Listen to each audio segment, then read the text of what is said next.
Good morning. Myself A.K. Magdum, working as a lecturer in SIT Polytechnic Canada. Today, in this session, whatever the remaining part which is pending in previous session, that should be complete in this particular session. Flexible manufacturing system, part 2. There are the various types of layout which are generally used in the FMS. First one is the progressive or line type. Second one is the loop type, ladder type, open field type, robot centered type. These are the various types of layouts are generally used in the FMS. First one is the progressive layout. Here there is the machines and handling systems are arranged in a line as shown in this particular figure. There is the machine 1, 2, 3, 4. These are arranged in a one single line, and whatever the raw material work parts which are moving from this particular direction as partially completed work parts which are showing in this particular figure. It is the most appropriate for a system in which the part progress from one workstation to the next in a well-defined sequence with no backflow. There is the one single direction movement of any work parts. There is the no backflow is provided in this particular layout. Next, there is the operation of this type of system is very similar to transfer type. Work always flow in unidirectional path as shown in this particular figure. Here there is the workflow, the direction which is showing in the with the help of that arrow. Straight line flow, well-defined processing sequence similar for all work units. Workflow is from left to right through the same workstation as shown in this figure.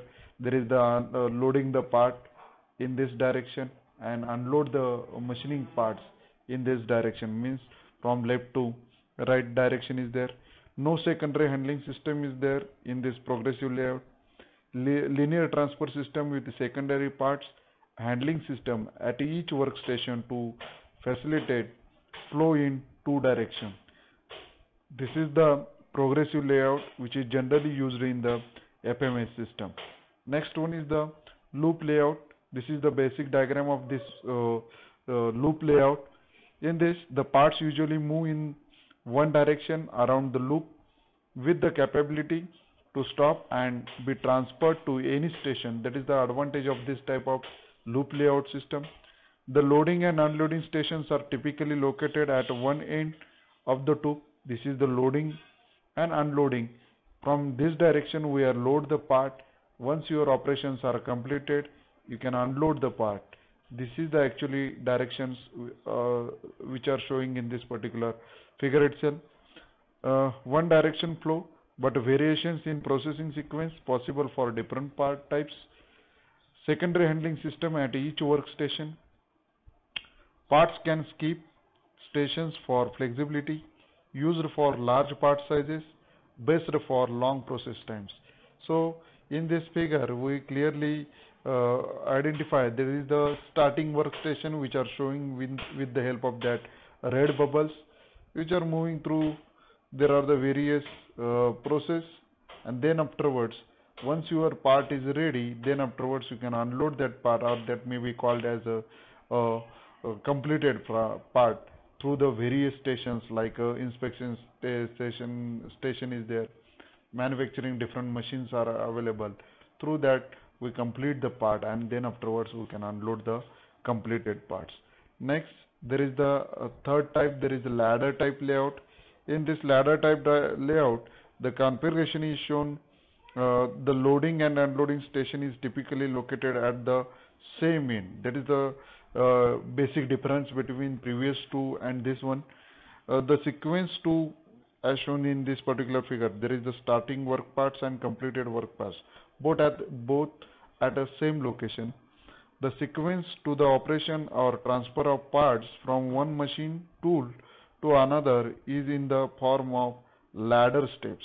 So that's why it is called as a ladder type layout, because this is the movement which is work parts and by step, and then afterwards there is the unload the part in this particular direction. The work parts which is under process, which is showing in the color of red, and once your part is ready or finished part is ready, that is showing in with the help of there is the green bubble. The loop with rungs to allow greater variations in processing sequence.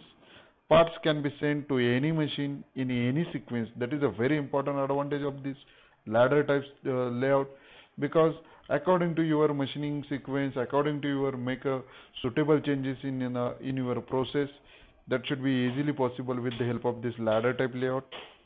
Parts not limited to particular part families. So this much about the ladder type layout. Next one is the open field layout. That is the very important type of layout system in the FMS. Adoption of the loop configuration. The open field layout consists of loops and ladders organized to achieve the desired processing requirements. This is used for the processing of a large family of parts. The number of different machines may be limited, and the parts are routed to different workstations depending on availability of machines. So a possible arrangement of this layout as shown in this particular figure. Here also there is the starting work part is there. There is the loading and unloading. Then afterwards, through these all AGV guided different vehicles are available. Through that there is the number of stations are available.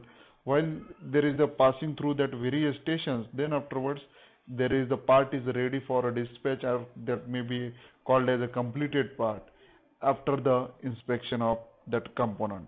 Next one is the robot centered layout.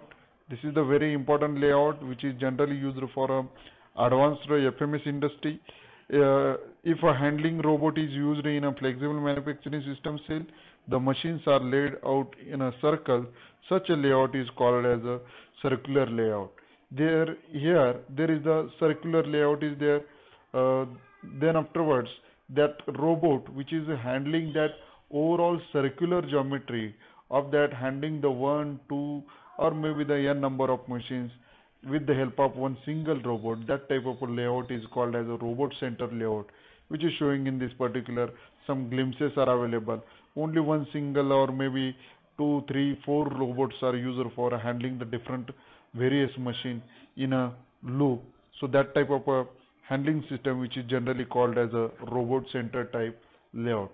Next, applications of FMS: metal cutting machining, metal forming, assembly, joining, like a welding, arc welding is there, spot welding is there, gluing is there. That are the various joining processes. For that purpose also FMS is used.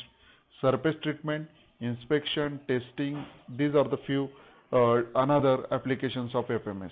Next, there are the advantages. Advantages are basically classified into the two groups: economic advantages, that are the reduced direct labor requirements, fewer machine required, operating time, means that are related to the economics. That are the few advantages. Next, productive advantages are: there is the increased machine utilization, reduction in factory floor space, higher labor productivity, unattended production, and reduced manpower needs. So these are the different enlisted advantages of FMS. Next, there are the some disadvantages of this FMS. There is the important one is the limited ability to adapt to changes in product or product mix. That is a very important disadvantage of this FMS system, because whenever you want to mix the product, whenever you want to design the product of the particular component, in that case this is having a certain limitation to adapt to changes in the product.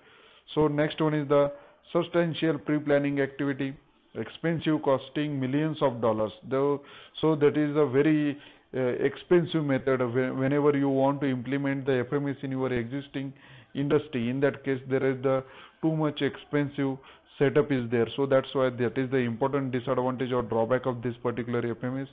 Technological problems of exact component, like positioning and precise timing necessary to process a component. Next, last one is the sophisticated manufacturing systems. So these are the few listed disadvantages of FMS. So this much contents which are discussed in this particular session. So thank you very much for viewing this particular hearing this particular lecture. Thank you very much.